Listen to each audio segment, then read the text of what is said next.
Good. Good. It's still Yeah. afternoon here for me in Los Angeles, so it's still like late afternoon. So I know it's evening for you. But it's been a good day back to work doing stuff. I know. Did you have a nice long weekend? I did. It was a mixture of getting back and seeing groups, of getting into groups again. So that felt really good. And then I also, met up with some clients and did some work as well. So it was a combo, which was really nice. More activity outside the office. Yeah. The bedroom You know, office. I always forget, like, I jump into this and I'm like, hey, like you and I are just talking on the phone. And I'm like, oh, I probably need to introduce her, everybody. This is Stefanie Elkins with Be Present Care. Yeah. You're still a little, if you could put your camera down just a little. There we go. That's perfect. Yeah, great. Awesome. Yeah. Boop, boop. Okay. Awesome. So, hi, everybody. I am Rachel Donnelly with Black Dress Consultants, and we are in our weekly Instagram live series, the Aftershocks of After Loss. And like I said, I am with Stefanie Elkins of Be Present Care. And Stefanie and I met months ago, but we still don't know. Like, I feel like we've known each other forever, but we can't figure it out. I don't know where where we knew each other in a different life, but somehow we did. Yeah. I feel like it's because we get each other's work and our background. Yeah. And so it was really easy. Be like, I think we know because this makes sense. Like, I get it. Yes. We can we can get into like what that get it means. Exactly. And that's what I think was so funny and interesting when you and I, talked a couple of times. And then when we met last week, we were talking about like what to call ourselves. And I feel like that we're always in this like existential crisis of what do we call ourselves? It's like, do we use consultant? Do we use concierge? Do we use planner, organizer? Like, what do we use? Coach. Yeah. Coach. Manager, I forgot coach. Yes. Manager. So yeah, there are a lot of other action, like professional, like what, Exactly. So when, and I think that that's part of being in our business is because it's not, I don't know that it's not mainstream, but, I feel like, we were talking about this. There's so many different types of, people in the industry now, in the death tech space, in the death care industry. And it's really, expanding in terms of types of professions, types of services, types of coaches and consultants, and which I think is awesome. But you and I, continuing to talk only just continues to position us in a place for success and for people to understand, what we do. But, one thing we're always doing is perfecting our elevator speech. You go to that speed dating networking meeting and people are like, so what do you do? And if you don't get them in like 10 seconds or less, they're gone. Yeah. And I think there's two things that show up for that. Cause I know we've kind of worked with business coaches and we worked in different areas. It's what education is first. So we're going to try to educate wherever that is in terms of elder care, end of life. And, in terms of our elevator pitch, which is kind of hard, which is, what's the problem? Like you have to like acknowledge people's problem. And the problem is like terminal illness and death. So it's like, when you have a family member or somebody that dies, and you need support because it's an overwhelming and challenging time. Yes. Emotionally, spiritually, financially, legally, medically. We're there to help you at that. And that's hard to lead with. It is. I've never said, that's what we do. Yeah.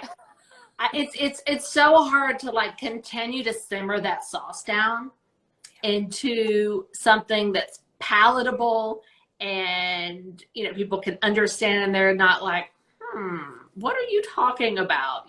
Because I remember when I first got started in this, people were like, so are you helping people pick out burial plots? Or I really don't understand. And I'm like, okay, think of me like a professional organizer for end of life and after loss. And then they're like, oh, I get it. Or some people have said, like a wedding coordinator, but for another event later on in life. Right. So Yes.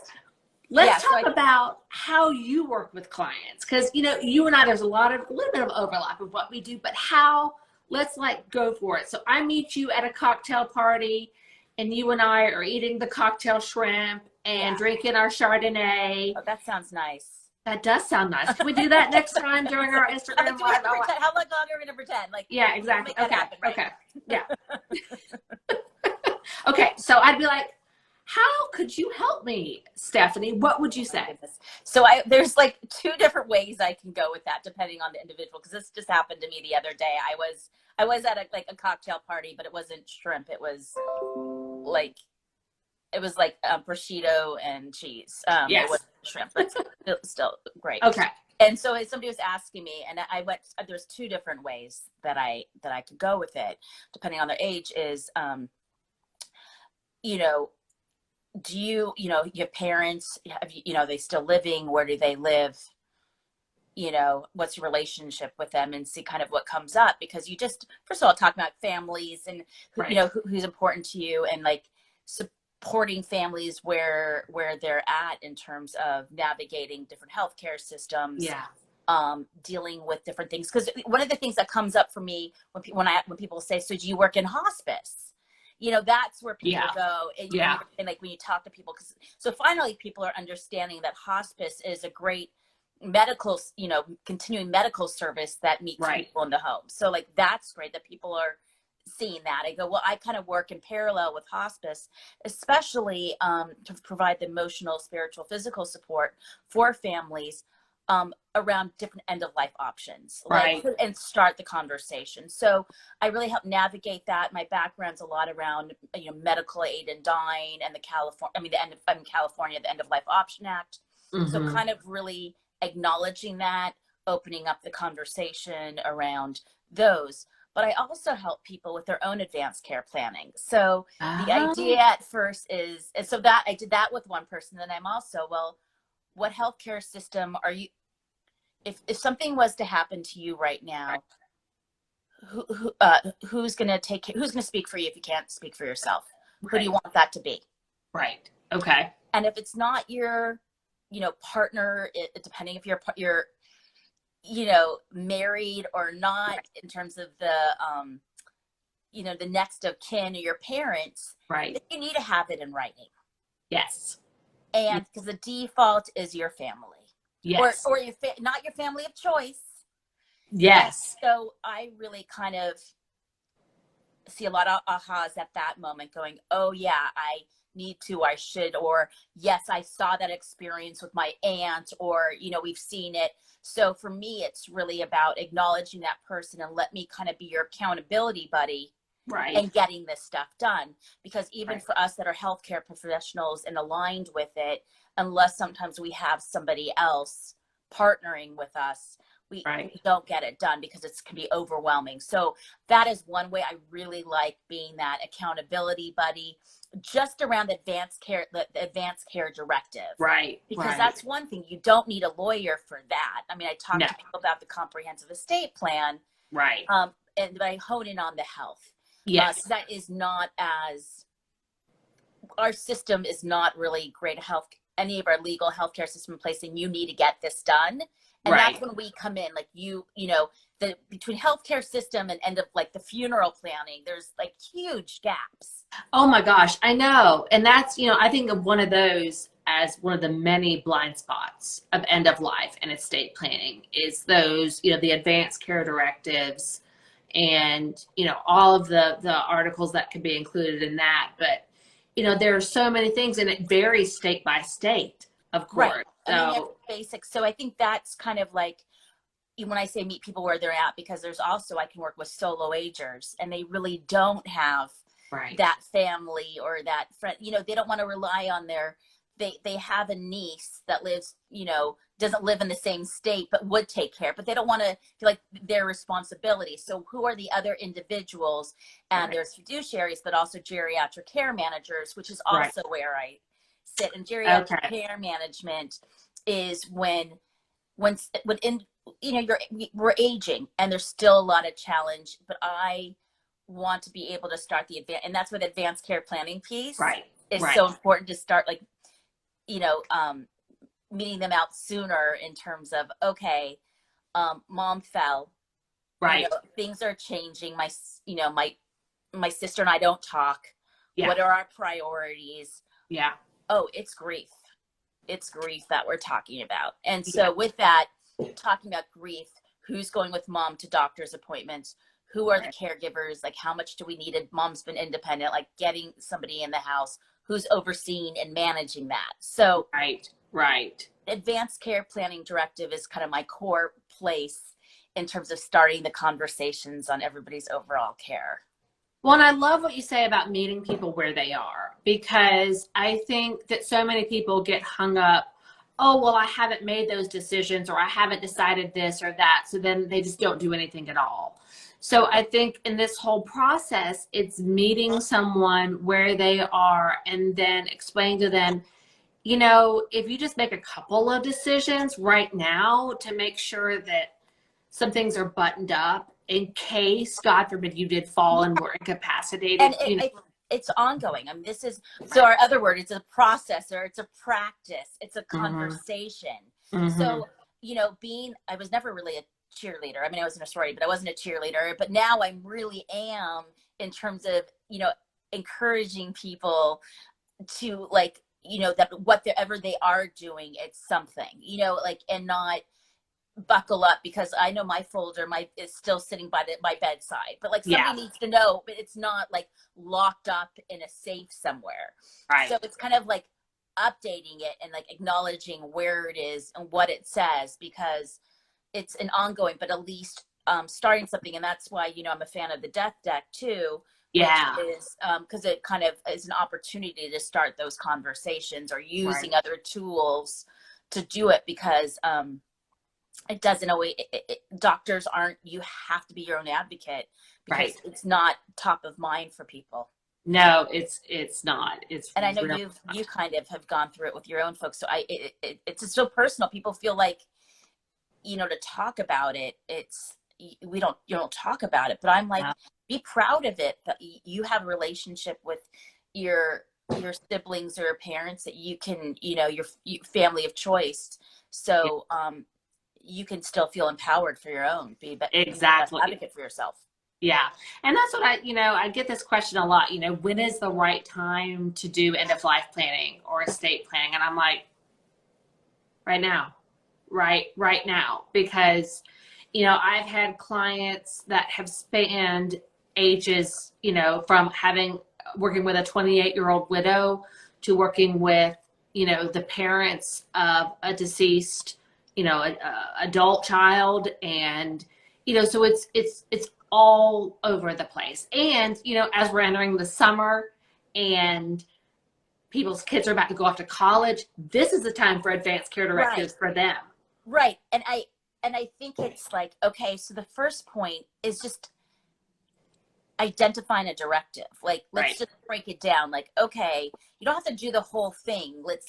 Let's take baby steps with it, right? Let's say by the time you leave and go away from college, let's get this in order. Or sometimes people have to have dates in order to work backwards. And that's coach, or that's, I kind of like that, because it's not therapy. It's kind of okay, what date works for you? So to work backwards, and then people always, reschedule appointments, but I'm not ready to talk to you yet. I'm like, okay. So it's that kind of ongoing, checking in, what is the right directive. You've talked to some people that, work at their college campuses, go to your health center, see what they say. Yes, exactly. So we should do a whole series, before going off to college, don't go to Bed Bath & Beyond, go to Be Present Care and get your shit together. Well, I love you're a good checklist person. So like the checklists are so important, right? It is. Tell your family thank you and you love them. Like, Mm-hmm. making sure, yeah, you have that, what you need, but that extra piece of paper and support. And I think, with COVID, the idea of sharing and talking has become much more open. Oh yeah, absolutely. It was really an unfortunate circumstance that has led us, and everybody keeps saying, oh, death is having a moment. Well, that's true, but no, it's not true because it's always had a moment. We're just talking about it more. Right. So. Oh my God.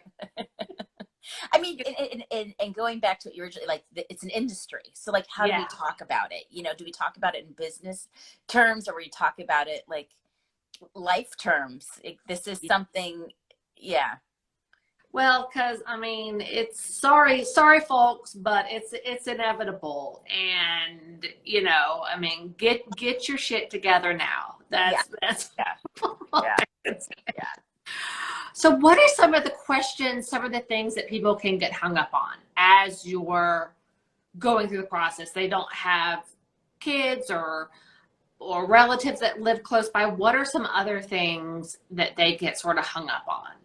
Is it like I think it's the expectations of having it all ready and done. Mm-hmm. I think once some people get the process, it's getting started, because it seems so overwhelming. Yeah. And maybe not knowing what correct questions to ask and so on. So I think some people might not even have a doctor they get along with to have the question with. Yeah. Yeah. So I think it's some of those of like identifying who's going to speak for you, or feeling like they need more details of the information of like what things look like. Yeah. I just co-partnered with another advanced care planning consultant, doula, and she's a nurse, and a lot of people really enjoyed that planning session because we went a little bit more clinical in terms of life-sustaining treatments, what they look like, don't look like. And so when people don't maybe have all that information, add a story about what you've experienced, that what a good or bad death looks like, and add that story into your document, because you might not have all the answers right now and you might be healthy, but what have you seen or heard that really has impacted the choices you've made right now? Exactly. So I think that's the hang up. Some people, the solo agers who is there, and I think that's different from every state too, of like fiduciaries and setting it up, not on being proactive about it versus like, okay, conservator is going to be taking care of me. So and how do we change being a burden? This idea, the language is a thing. Language is still a huge thing that I'm always kind of reframing on, even though like I'm supposed to meet people where they are with their language, but a reframe of like, yes, might be a burden, but like, so then the gift of planning and being an advocate for yourself, or just give me that pill, or just shoot me already. Like, this isn't helpful for me. Like, to know what you want. Like, my brother will know what to do. We'll know what to do. Like, that's just not. No, that's not helpful. That is not. I know my mama used to say, just put me on the ice like the Eskimos. Well, that's funny and stuff, but you need to know a little bit more than that. Technically, legally, I can't just shove you out on a frozen, lake and just, can't. Thanks, Mom. Thanks. I get my humor from, right. So I think it's that, and then you can get really lost because there is so much. Some people want to be very direct, like just tell me what to do and I'll do it. And some of this stuff you just need to sit down and be reflective for yourself. Yes. And people just don't want to. They don't want to think about it. And I get it. I totally get it. I mean, every time I do a webinar, I do a presentation, I'm like, all right, everybody, let's like take a collective yoga breath, because this is going to get a little uncomfortable. I mean. Oh, yeah. I start with the 4-7-8 breath, like all the time, Dr. Whale, like 4-7-8 breath. Like, to, yeah, every presentation is like, okay, let's all do a communal breath, and then Yeah. hopefully you come out on the other end feeling a little bit like I know a little something more, or you have like an action step that you can feel really good about. Yeah, exactly. And I mean, just like getting a couple of things like checked off your list. It's like cleaning out your junk drawer. It's like just a little part of your house, but that's basically, what it is. And you've gotten a couple of things done and you're like, oh my God, I feel amazing. I just, Junk drawer. Yeah. oh my God, the junk drawer. Okay. So let's talk about, we talked about what you call yourself, the services that you can add. And one thing that I really loved learning about you was how you address caregiver stress.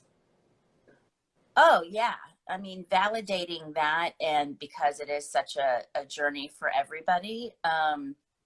And that was one of my first, getting into the field was I worked for the Lisa Gibbons Memory Foundation. So I had a wonderful opportunity where I ran this free resource and support center for family caregivers dealing with Alzheimer's and other memory impairments. Yeah. And that's where my job was to have this living room like environment, right? That everybody is a guest coming in and being able to connect to others that were going through the same things.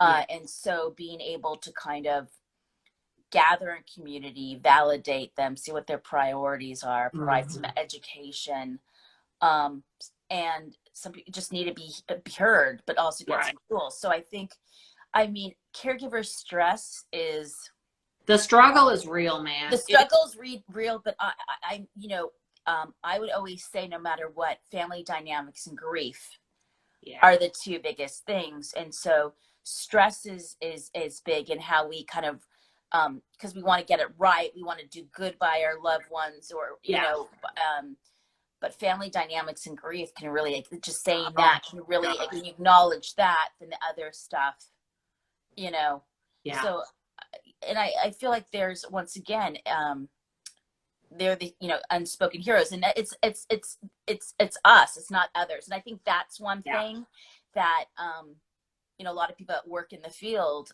are people that have gone through it themselves. Knowing what I know now, I want to definitely help others. Yes, exactly. Yeah, the baptism by fire effect is, what I call it. So, it's funny. Yesterday, I was at a friend's house and we were taking a walk around her neighborhood, and her neighbor was out, I guess, like checking the mail or taking a little walk down the driveway. And my friend was like, "Hey, Sally, how are you?" And she just broke down, like sobbing. And she was like, her mom has been living with her, I think, for the past 12 years now. And she's been in hospice for a while, like I think almost up to almost a year, I believe. So, and she was like, my husband and I, and then add in COVID, she's like, my husband and I have not been out to dinner and had a moment to ourselves in forever. And she was just so overwhelmed and exhausted. And so what would you say to her? I would be like, well, thank you for sharing. Yeah. Thank you for feeling safe to share. Yeah. And it is hard, but you're doing good by Mom. Yeah. And then I would ask, so what is one thing that you could do for yourself this week? Yeah. Yeah. I love that. Good. Because I think that you and I, this also, are you able, do you have that quiet half-hour time in the morning? This exchange that she had with you guys made her day. Yeah. I mean, hopefully she didn't feel burdened by feeling like she dumped, but you guys can handle it. And she felt that because she felt, I'm getting chills. She felt, I mean, it's horrible to hear, but also that you guys were, she felt safe sharing it with you. Yeah. And I think that dovetails right to something you and I were talking about, is the power of being, and the power of just being there.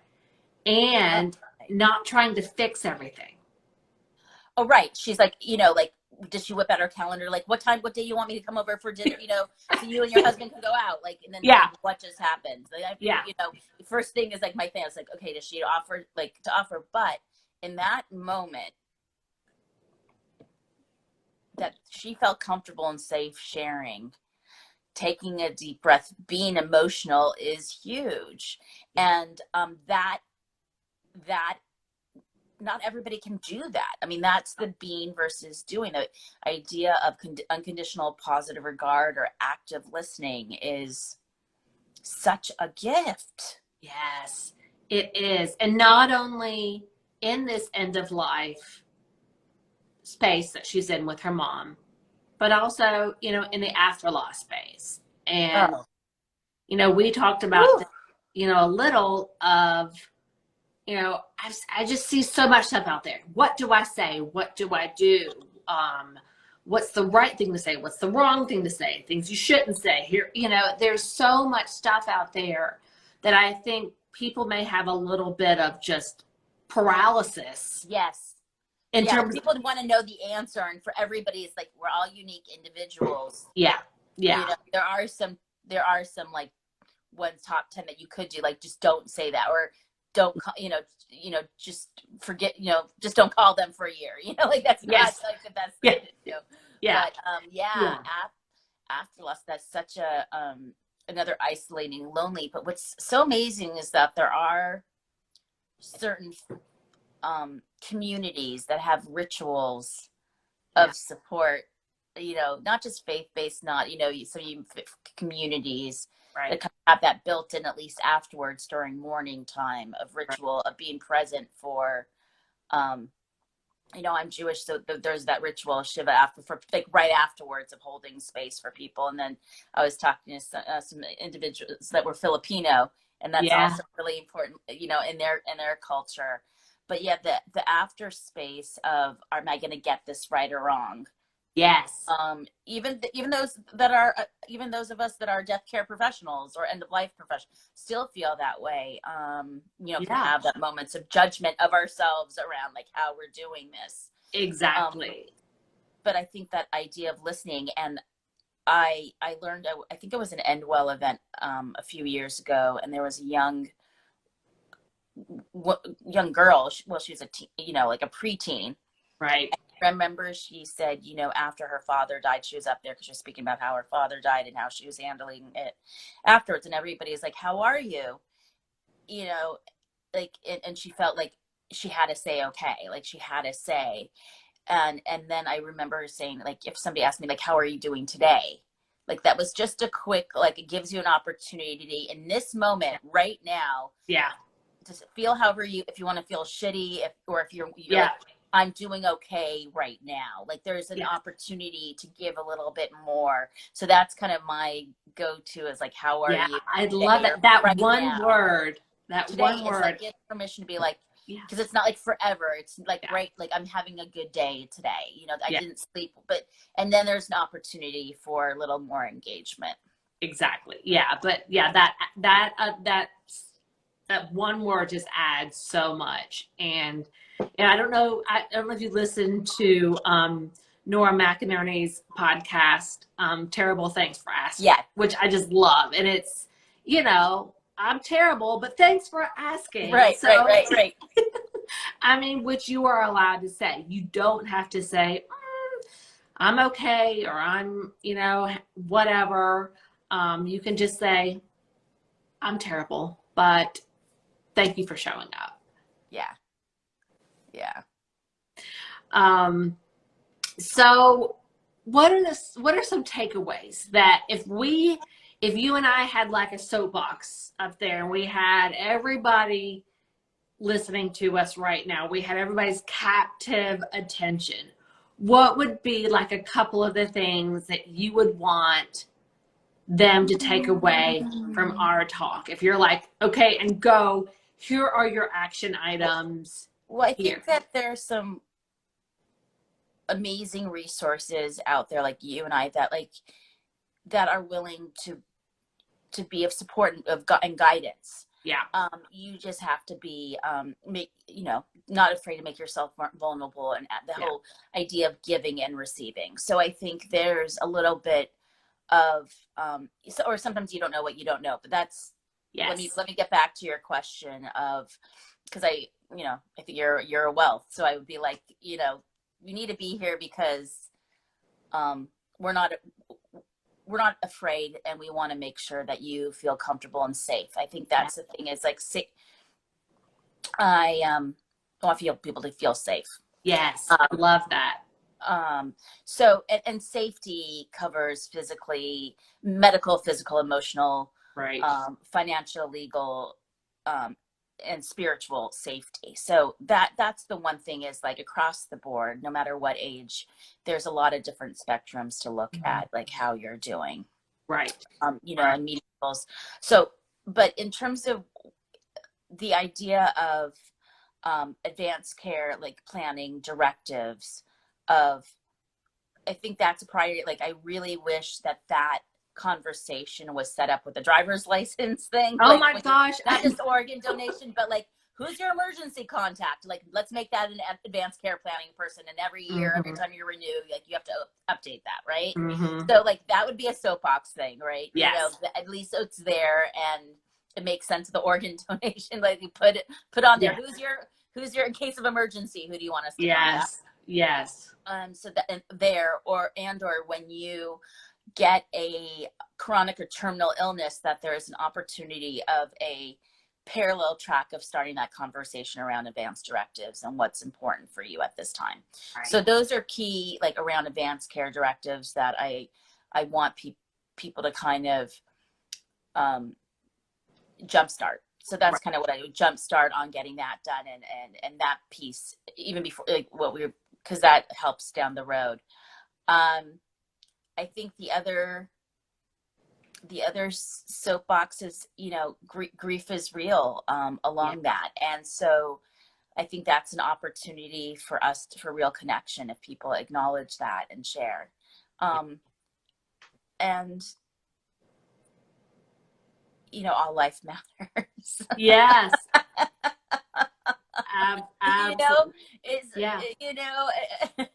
Right? You could, like, where, find, for me, it's like trying to find that one spark in everybody, and ask, I'm sure you do this too. When you're talking with people, and, if they're caring for somebody that's just died, ask them what their name is. And yes. Is that a good one? Is that so, I mean, that's so important. I think people are so afraid of saying their name, of saying, your husband's name, or your mother's name, or your child's name, or, don't be afraid to say their name. Yeah. Don't be afraid.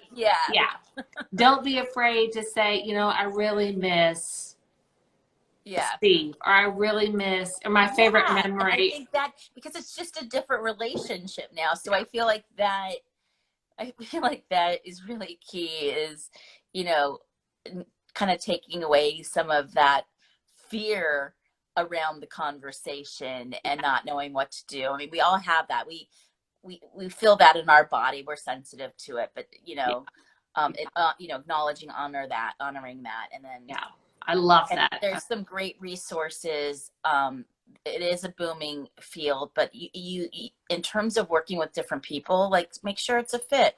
Yeah, absolutely. Yes, absolutely. I say that with everything. And that's why I fill sort of my list with people in my network, all sorts of different types of attorneys and accountants and financial planners and wealth managers and, end of life and death doulas and all of those things, because it has to be a good personality fit. Oh yeah, totally. So those are the two things, I think, let's everybody has a name, and even if they've died, that relationship, and making sure it's a fit in terms of personalities and styles. Yes. Going and because this is an important, and that's across the board in anything we do, right? Yes. Yeah. And if you're not feeling it in your, like, your kishkas, like in your guts, kind of, how old am I?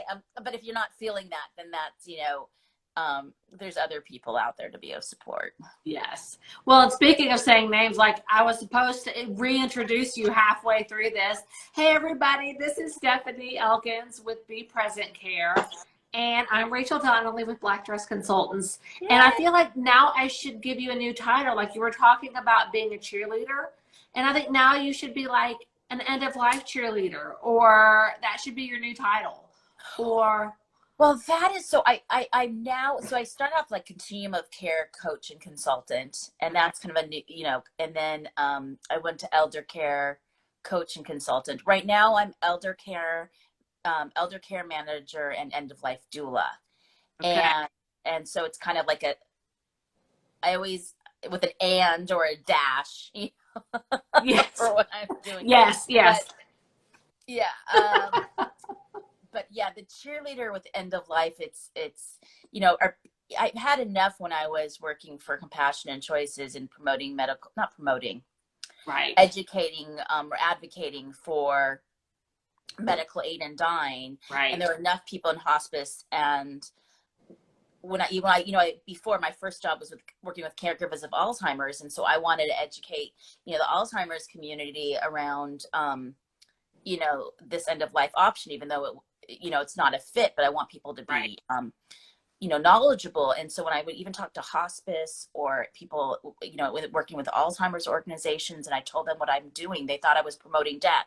So I don't know if I would want to be. Yeah. We got to be, you're right. We got to be careful about that. Like, yeah. And that's why I'm sensitive to that, because like people thought I was pushing death, and I'm like, yeah, I'm digging through it now. Pushing it, you know.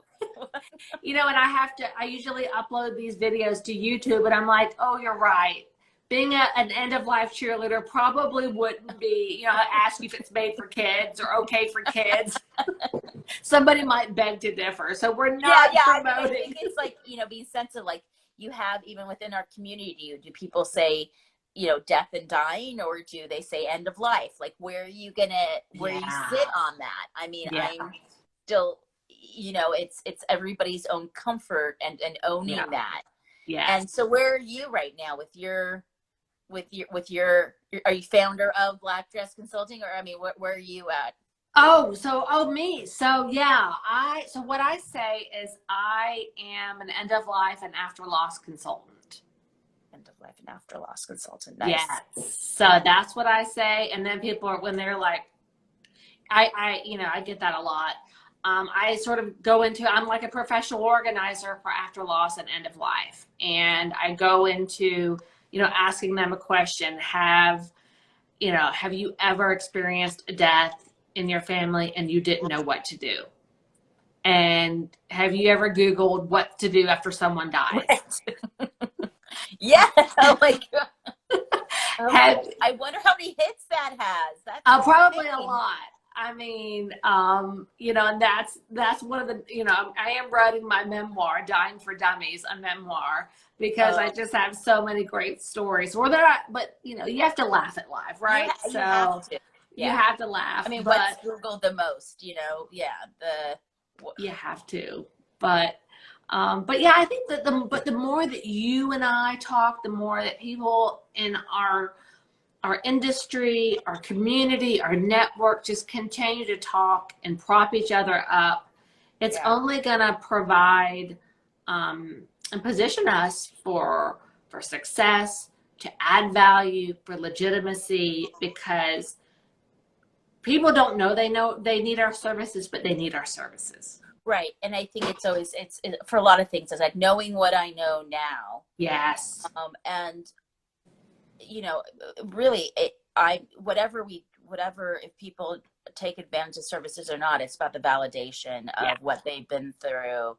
Yes. And through, that I'm here to, you know, help, you know, provide the validation, and then hopefully that hands-on support if people really need that. And not with no judgment, and not in a clinical way. No. But, you know, that we're here to kind of guide and support and kind of click on, you know, those check off list things that, Yes. That, because when you might go and get you know, you need somebody to kind of hold your hand and go through it. Yes, you do. Yeah. And like you said, you're that accountability partner. You're there. You're going to help draw them a roadmap. You're going to help guide them, and you're going to be with them every step of the way. And I love that. And I love that we're having these conversations. So how do people get in touch with you? How do people follow you at Be Present Care, right? On Instagram. Yeah, that's how it's going to be the whole time, right there. So at Be Present Care on Instagram. You're on Facebook. I'm on Facebook. I'm on LinkedIn. The third, so I have bepresentcare.com. People can subscribe to my not so monthly newsletter. So I don't swear, you know, so I do have some stuff in there. Instagram, Facebook, LinkedIn. I do have the third Friday of every month. I do have a death overdraft happy hour. I know, I've never been. I know. Yeah, and it was really amazing community that kind of popped up during COVID and still continuing, and I'm looking to go get those back in public. I mean, back in, you know, and like doing so the death overdraft happy hours started with my colleague and friend Jill Shock Death Doula LA, who's with us. So and we were doing those live of combining our passions of craft beer and holding space for conversations around death and dying. So we did that live in Greater Los Angeles, which I'm going to start soon again. And then, but started an ongoing community with some other colleagues online, and it was just really, really wonderful. So I'm going to get to it one of these days. One of these days. It's just, I tell you what, us East Coast people, we you know, all the cool death industry peeps are on the West Coast. I mean, it's like I have serious West Coast FOMO. I'm like, this is no fair. So everything happens, and I'm like 8 o'clock on a Friday night, Stefanie, I'm DONE. So, and I just lost my other earring a couple seconds ago, so we're just gonna take the other one off. So yeah, it's that kind of day. It is that kind. It's only Tuesday. It's only Tuesday. But the earrings are coming off. I really want to do like a road trip, and but like kind of like what Kim Paul did, like stopping along the way, because I've been meeting so many colleagues across the country, and I want to experience it in other places. Like I want to, so that's what I want to do too, is really kind of meet you where you're at and have that shrimp cocktail and Chardonnay. And Chardonnay. Yeah. Well, you might have to come out here for that. I don't know. You know, we would have to go to a vineyard maybe. And well, okay. Twist my arm. Right. But I definitely want to, you know, make my way, you know, and but it's so wonderful to meet, you know, and talk with colleagues across the country that are now friends, and really knowing that there's other people that when we start off just like really getting it and understanding the needs in the dynamic situation that, you know, some people, you know, it needing that extra support is okay. Exactly. And we're here because we get it. And that's what I love about this community, is we can bounce ideas off each other. We can text each other, call each other, be like, what do you think about this? I'm calling myself a death cheerleader today. No, that's not a good idea. Okay, moving on. So yes, so we're all there for each other. I love it. Yeah. All right, everybody. Well, we have gone over, but I feel like you and I could just talk for hours. But you know what? We could just keep on going. But everybody, thank you so much for joining us tonight on our weekly Aftershocks of After Loss. Do you work with people outside of California? Oh yeah. Okay. So anybody, if you want to get your advanced care directives on, reach out to Stefanie at bepresentcare.com, or on Instagram or Facebook or the LinkedIn or whatever. And reach out to me at Black Dress Consultants or blackdressconsultants.com.